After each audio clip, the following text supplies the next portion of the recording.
So, Michael Sweet, how's it going? It's going well. How about yourself? Me's going good.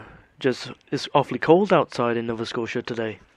Oh, it's cold here too. I'm probably almost about as cold as you are. I'm in Boston, so I'm not too far from you. That means we're getting probably the same stuff. Oh well. Yeah, it's very cold. My gosh, yesterday was nice though, huh? Oh, it was warming up yesterday, but not the same today. I know. I believe it's supposed to warm up again tomorrow too, and I look forward to it. I think I've had enough snow, for this winter. Me too. Let's wait until next one. So, Michael, you got a new album with a Stryper, the covering. Yes, we do. We're very excited about the release. We're hearing incredibly positive comments and reading the feedback of people, and people are very surprised, and the fans are surprised in the sense that we did a cover album, but in a good way, and the naysayers or the people that aren't necessarily Stryper fans are very surprised because they're hearing it and realizing that it's good, so we're really pleased with the feedback and how it's doing, and the pre-orders and the comments made. We're ecstatic, blown away.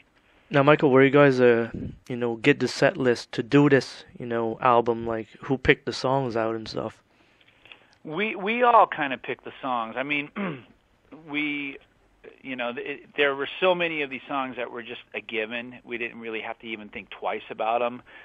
Songs like The Trooper by Maiden and Judas Priest and Van Halen, those Ozzy Osbourne, those are all they're all songs that really influenced us, musically speaking, and these are all bands that we were heavily influenced by, and we saw back in the day, and we just really followed the bands and got a lot out of the music, and they helped to make us who we are. As far as our musicianship and style of writing and everything. You'll probably hear in the Stryper catalog, you might hear a little Priest or Van Halen occasionally, and that's because they were a big influence of ours, Original song you guys added to it, God, is a great, powerful Stryper classic, it seems. Thank you very much. I thought it was really important for me to write a song that was as powerful or as good as the other songs on the album, the covers. I feel like so many bands do when they do a cover album and they add an original song, or they do a best of and they add an original song, that it seems half-hearted. It seems like they don't put everything into it, and it just winds up usually being mediocre at best. I really wanted this song, God, to be special and for people to hear it and go, oh my gosh, this is as good as the stuff they did back in their heyday. So we set out to accomplish that. I hope we did. So far, people are saying that we did, and they really seem to like it, the song God. For the sound quality on this, what type of guitars and amps would you have used on this? We used Mesa Boogie amps on the record. Mm-hmm. We use Line 6 now, but on the record we used Mesa Boogie, and Tim used a Line 6 Bass Pod Pro for the bass tone, and we have the system down. We record at a place called Spirit House out in Northampton, Mass, and our engineer is Danny Bernini, and we're able to really get some incredible sounds out of the studio with Danny. The exact sounds we've always wanted. Drums, we're really pleased. That's one thing I'm really pleased about, is the production on this record. I produced it, and I'm very proud of how it turned out sounding and the sonic quality. I think it's right up there with the classic Stryper records of the past, and very pleased with how it sounds. What do you think yourself, like, on simulated effects, like, the preamps you buy today?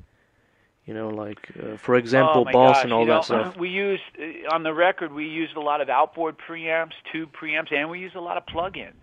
I mean, we used analog and digital.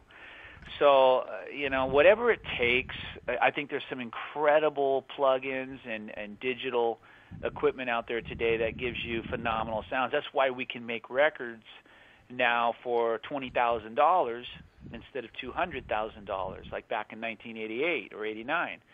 The things you can do and what you can achieve is incredible. So I'm just a huge fan of technology and what you can do now in the studio with modern recording process. It's just phenomenal.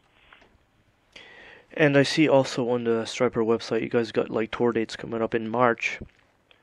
We do, man. We got we're going to have about, when all is said and done, probably about 16 to 18 dates in March. Then we're going to go to Mexico.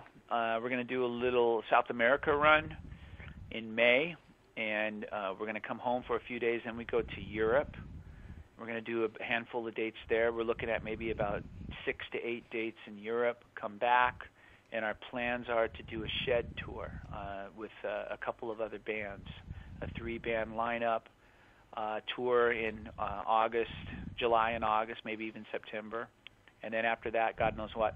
We're also planning on starting the recording process for another album in April, in just a few months. We're going to go in and we're going to track the basics for a new album.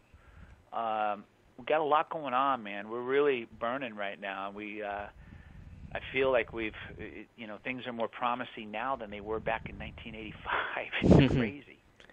And you guys keep healthy on YouTube, I see. We do, man.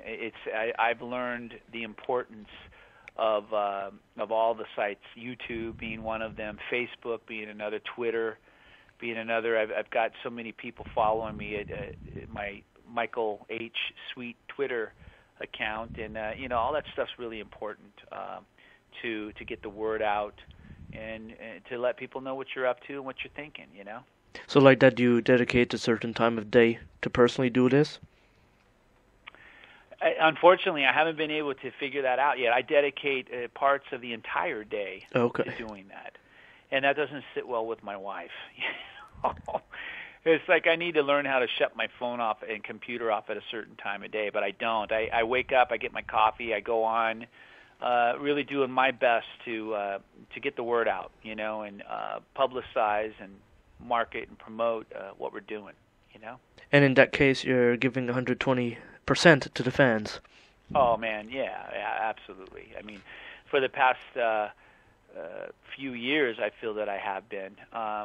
You gotta kind of weigh that out and watch crossing that line of putting it above other things that should be a priority, like your family and, in my opinion, obviously God, my relationship with God, with my family, my wife, my kids. You can cross that line, and I do so often, and I don't want to do that. But yeah, the fans mean the world to me. They mean the world to me, and I want them to be notified. I want them to be involved and included in what we're doing, and I want them to feel like they're a part of it, because they are. They're a huge part of it. We wouldn't be here if it wasn't for our fans, plain and simple. Talk about Boston for a minute. You're like the frontman and guitar player for Boston. Any products coming out of Boston with you featured in it?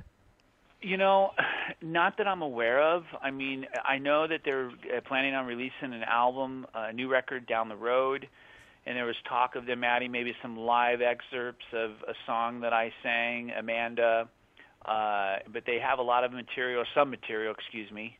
I don't know exactly how much. Maybe a song or two with Brad Delp, the original singer, singing, and then they have some other stuff that Tom's written, and I don't know that much about it. I haven't been that involved because I've been so busy with Stryper, and life has been crazy. But I do know that they plan to tour and again and release an album again. And as to my involvement, I'm not sure.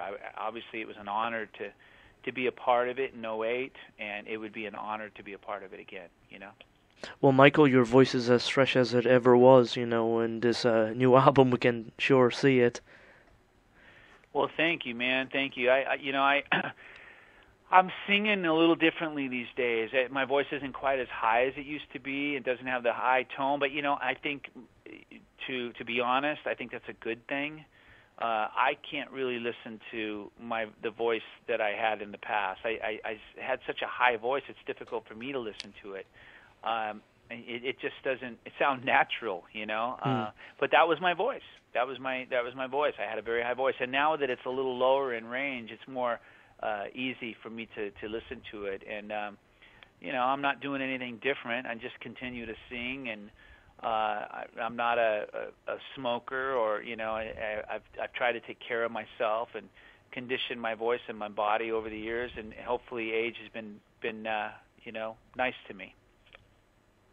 Well, keep on doing the good work, and look forward to hearing the next album. Actually, right now that since you mentioned you got another one coming out, that's going to be even another treat. Yeah, absolutely, man. We're gonna keep forging ahead, and we've got a lot of plans over the next 3-4 years to do, you know, an all-original album, a re-record album. Maybe there will be a coverings too. If this one does really well, it seems to be very well received. So who knows? Who knows what's going to happen? But you know, we are planning to do a lot, and just keep touring and keep getting the word out there, man. The album cover, before I forget to mention it, who designed this album cover?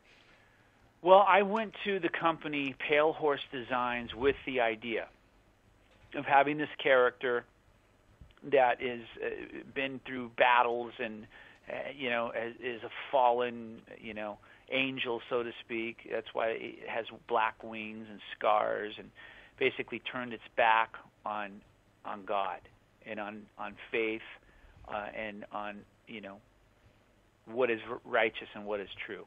And then the character on the back, I wanted a transformation. I wanted people to see the transformation through the covering of God and the transformation power of God. And what you kind of see is that character on the front, the darkened, hardened character, and then throughout the booklet you see 4 angels kind of representing us, the band, working on this character, trying to bring him back to the good side, to the, you know, divine, holy, you know, side that you know, relaying the same message of the Word of God that we're relaying. And on the end, the final result is the transformation. So that was kind of the idea, and this company, Pale Horse Designs, created what you see, and I couldn't be more pleased. I think they did a fantastic job. Oh, brilliant story to the cover. Yeah, man. Well, Michael, you have a great afternoon. Thank you, buddy. You too, man. Thanks for having me. It's been an honor talking to you.